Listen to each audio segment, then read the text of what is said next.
Some time back, I walked from Kanyakumari to Kashmir. 4,000 kilometers रास्ते में आप जैसे लाखों युवाओं से मैं मिला, हजारों युवाओं से मेरी बात हुई, डिस्कशन हुआ और मेरा एक ही सवाल होता था, आप क्या करना चाहते हो? मुझे 5 जवाब मिलते थे, छठा जवाब नहीं मिलता था। Engineer, doctor, lawyer, IAS or then forces. These are the 5 answers I used to get. So the first question that came in my mind, मेरे दिमाग में पहला सवाल उठा कि देश के युवा देश के भविष्य होते हैं। हमारा एजुकेशन सिस्टम हमारे युवाओं को सिर्फ 5 ऑप्शंस क्यों देता है? यह सवाल बहुत बार मैंने पूछा, वही जवाब मिला। तो यात्रा पे मैंने 15-16 लड़कियों के साथ मीटिंग की और उनसे पूछा क्या आप करना चाहती हो? किसी ने कहा इंजीनियर, किसी ने कहा डॉक्टर, किसी ने कहा लॉयर, वही 5 जवाब।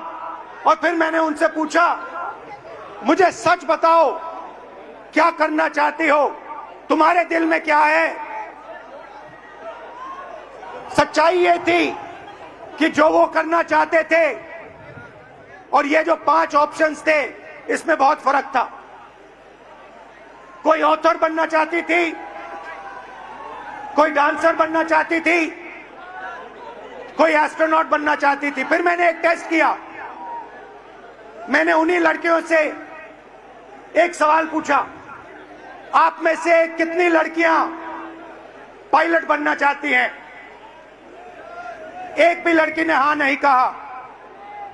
वहां पे चीफ मिनिस्टर का हेलीकॉप्टर था। मैंने हेलीकॉप्टर पायलट से कहा, 5-6 लड़कियों को आप हेलीकॉप्टर में ले जाइए, जॉय राइड कराइए, कॉकपिट दिखाइए। फ्लाइट हुई, लड़कियां हेलीकॉप्टर पे गई। जैसे ही वापस आई, मैंने सवाल पूछा, क्या करना चाहती हो? सारी की सारी लड़कियों ने कहा, हम पायलट बनना चाहती हैं।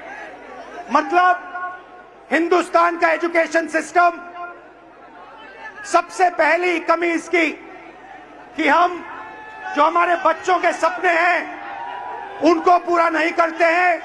जो उनके ऑप्शंस हैं, जो वो ऑप्शन चाहते हैं, उनकी हम रिस्पेक्ट नहीं करते।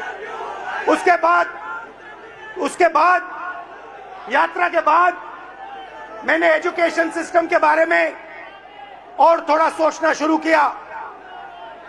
सवाल उठे। दूसरा सवाल, पब्लिक सेक्टर एजुकेशन सिस्टम क्यों खत्म हुआ और प्राइवेट सेक्टर का जो एजुकेशन सिस्टम है ये इतना महंगा क्यों है?